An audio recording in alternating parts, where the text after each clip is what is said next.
Guys, so I want to talk about a movie that I watched last night with my ma, called "In the Name of the Father" with Daniel Day-Lewis. What a man!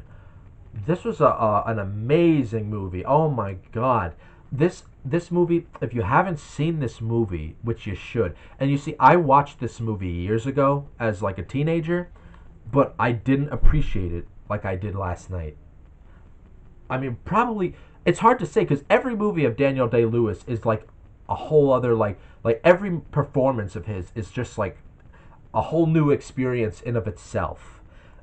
But I don't know. I might be. I'm. It's hard to say, but this might be one of his best performances. I don't know, dude, because every performance of this man is a godsend. But I just want to quickly talk about why this movie is such a great anarchist movie.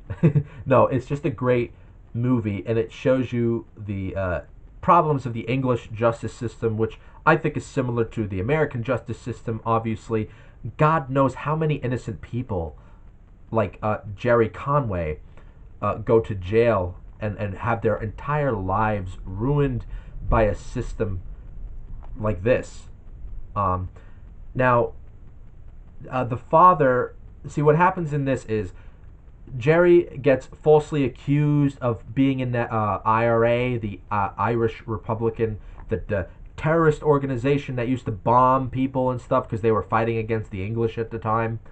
Um, he gets in trouble, and he's just like a jerk off in the beginning of the movie, and it was during the 1970s, so it was like branching off of the hippies, and like this was like kind of the peak of the hippies a little bit, or maybe the dying off of them. I mean the dying off, because not it didn't look like everybody was a hippie, right? So he like has to leave home. He goes into the England, right, and he becomes like a hippie with these people, and there was a bomb explosion like on the other side, right?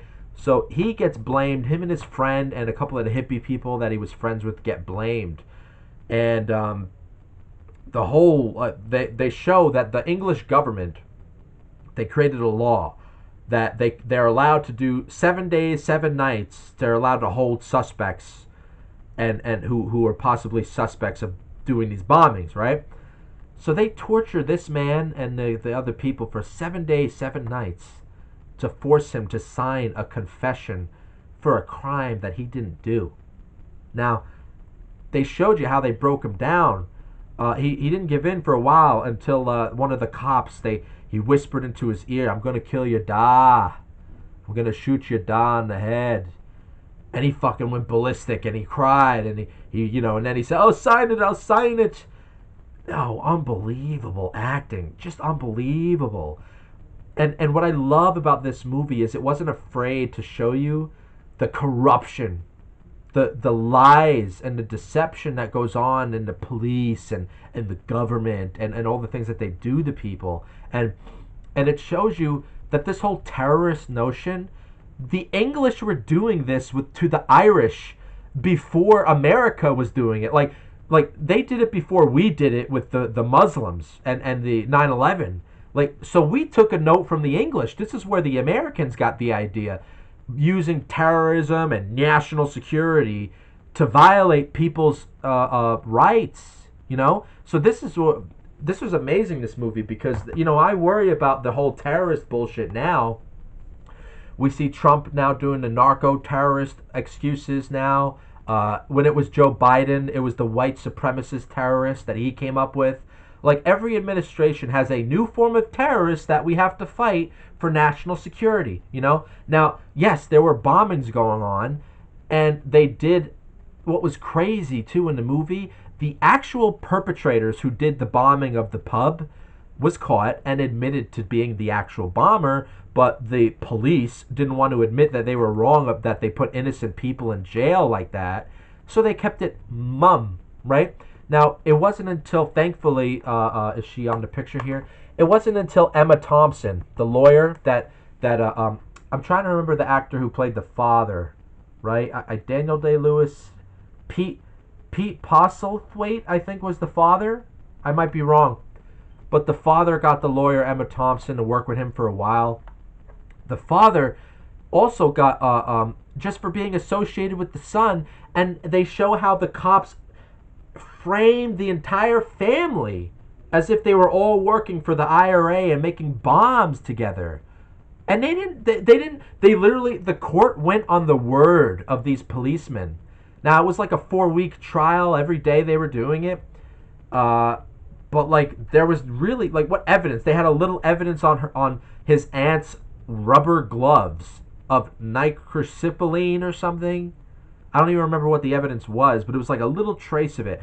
And they show you at the scene of the movie, the cop was saying, "Oh, I don't know if that's enough evidence to win the court," and then he says, "Your word will be enough," and his word was enough to put these innocent people in jail.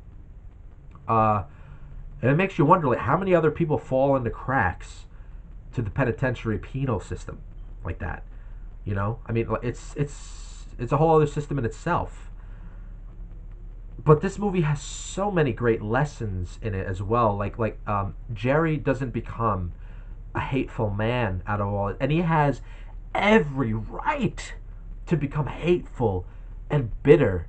And I learned from this movie to not become hateful and bitter myself. You know, these people went through so much more than I could ever imagine. His father, Giuseppe, who was just like he had a little shoe job. He wasn't any problem to anybody. He ended up in jail. They lived together in a cell, and then they went through all these things. And there's a part where the bomber that actually did the bombing came to the same jail that they were in. It was like a high facility jail where they had the worst types of people in there, right?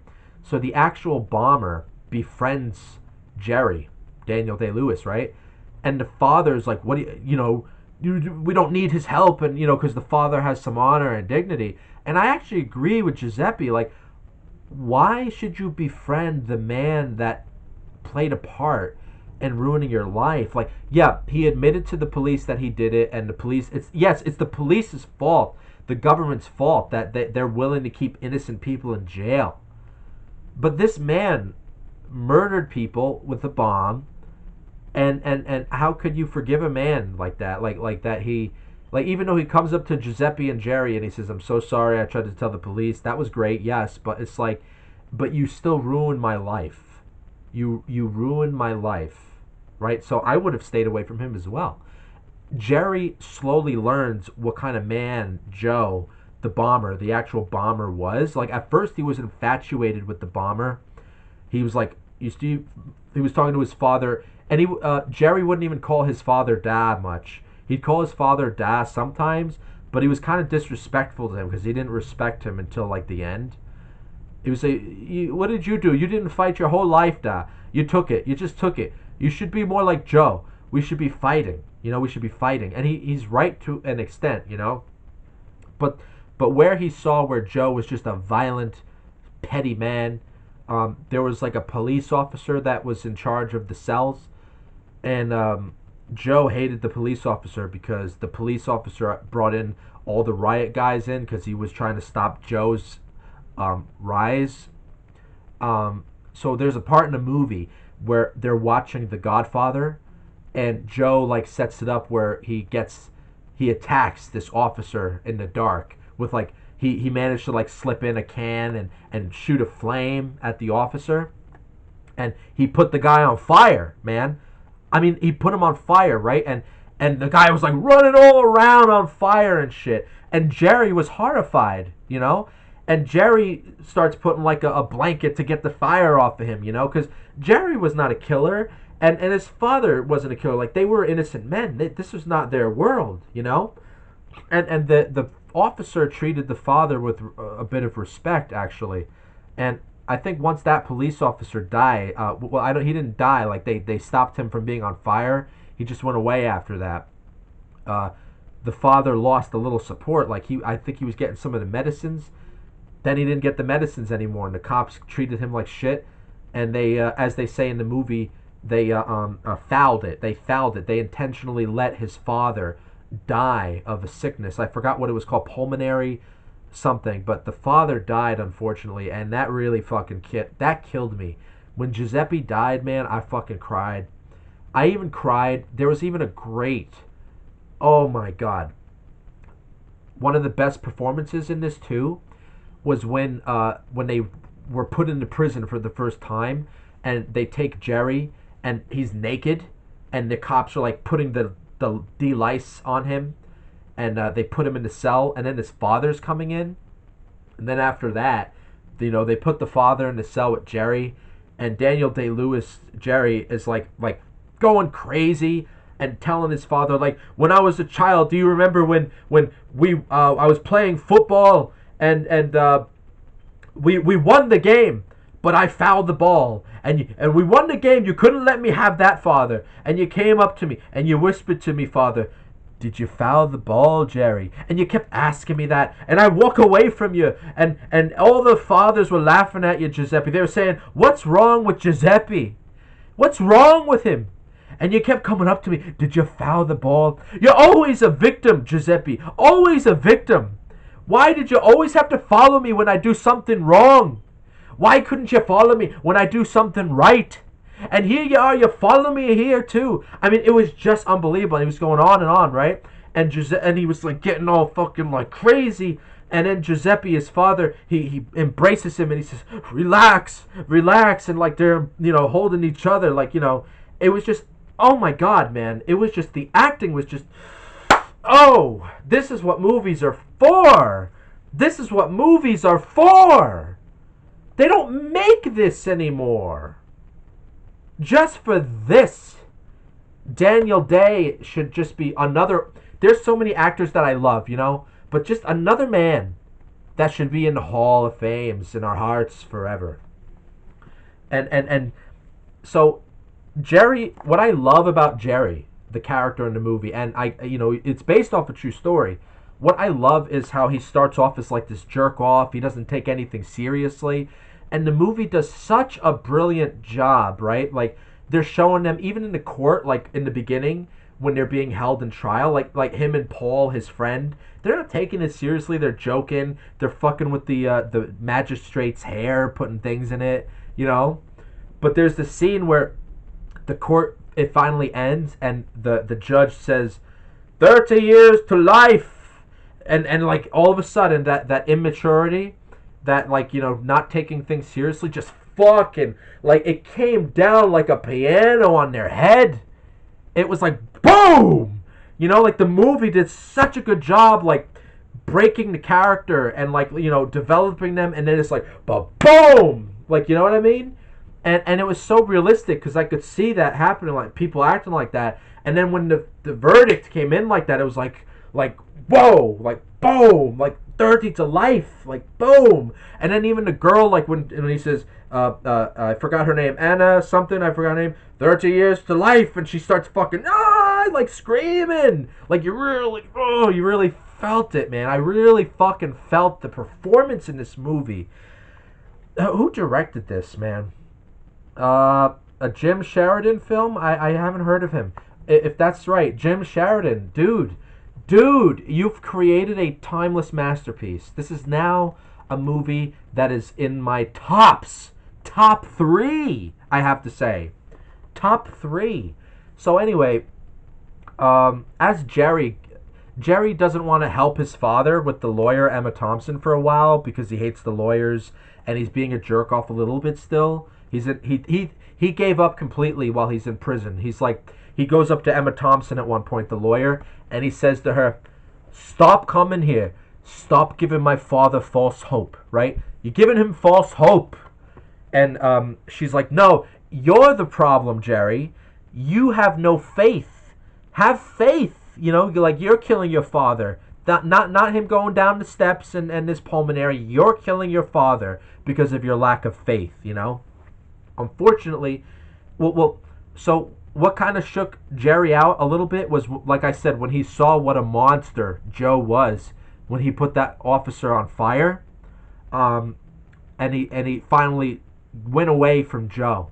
He didn't want anything to do with him after that. And what was so wonderful about that, the father saw how Jerry reacted to the officer going on fire, and he saw that he rejected Joe's ways of violence and pettiness. And he went to the father, and the father was like kind of like really proud of him. Like even just that little moment, like the father and Daniel Day Lewis, like this one of the best father son performances, like unbelievable, man. And and then it took Giuseppe's death to finally, you know, push Jerry into the maturation that he needed, the final development that he needed to do what he needed to do. It inspired him to finish his father's work. But here's the crazy part: it was luck that got him out, because even with Emma Thompson, the lawyer's hard work, she was being blocked by the police officer Dixon, who falsely imprisoned all those people. He would make her only see certain kinds of evidence, you know, and they made it like they only had a certain amount of little evidence in the back.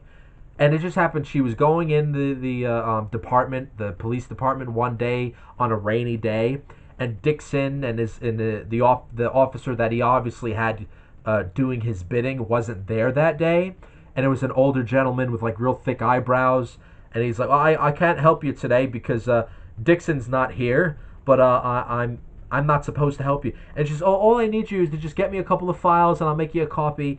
And she talked him into going into the back. And he's, "Oh, what files do you need?" "Well, we got a ton of files here. We got Jerry, we got Giuseppe, we got like big files. What do you need?" And she's like, "What?" You know, because the whole time they had her under the impression that like they just had like this much of files, and the movie showed you they had like two big boxes of files. And she's, "Oh, give me the Gerard, give me Gerard's." And then when he gave it to her and he went in the back again, she was looking through it and she found the proof that the police officers were concealing evidence from the defense. And it was that serendipity that saved Jerry, because Jerry was losing his mind. Like there was a part he couldn't write that well. He didn't like writing, so they got him the tape recorders to talk into it, because he was a good bullshitter, had a good lip on him like me. But he was going crazy because he was doing all his hard work and it didn't look good. He was taking the tape recorder, putting it around his head, and he went fucking nuts at one point. He's throwing the chair around, and one of the officers came in to calm him down. Another great performance by Daniel Day Lewis. So much raw emotion in this movie that I haven't seen in a movie so well done. Not over, like it wasn't overdone. It was just like so realistic. It was so like I felt like I was there with these people. I felt their pain, and of course, I never went through anything like this, you know, and I'm never gonna truly understand it. But this movie really helps you. It really is empathetic. I just love this movie. And lastly, so yeah, he was going crazy, and it was serendipity, man. Serendipity, because if that didn't happen, if Emma Thompson didn't go into the police department on that rainy day, and just so happened that Dixon let his guard down, and she had access finally to the actual files, if she didn't do that, man, this man's story probably would never have come out. So maybe that's God. You know, maybe that's God. You know, I really wonder if that's God, man. I mean, just this movie's existence is God's doing, because it's unbelievable, you know? So unfortunately, the father didn't make it out of the jail. Jerry was proven innocent because of that amazing serendipity of Emma Thompson finding that evidence. I don't know it didn't say what happened to the police officers who falsely accused these people. If it was up to me, they would be hung. But you know, if you guys have not seen this movie, you have to see this movie if you like Daniel Day-Lewis. I don't know what else to say. But if you have seen this movie, I'm sure you understand where I'm coming from. So let's talk about it in the comments. Did you like this movie? Did you not like it? Why do you think? Do you agree with me that this should be considered a timeless classic? If not, let me know. I'm willing to debate about it. You can't change my mind. Love this movie.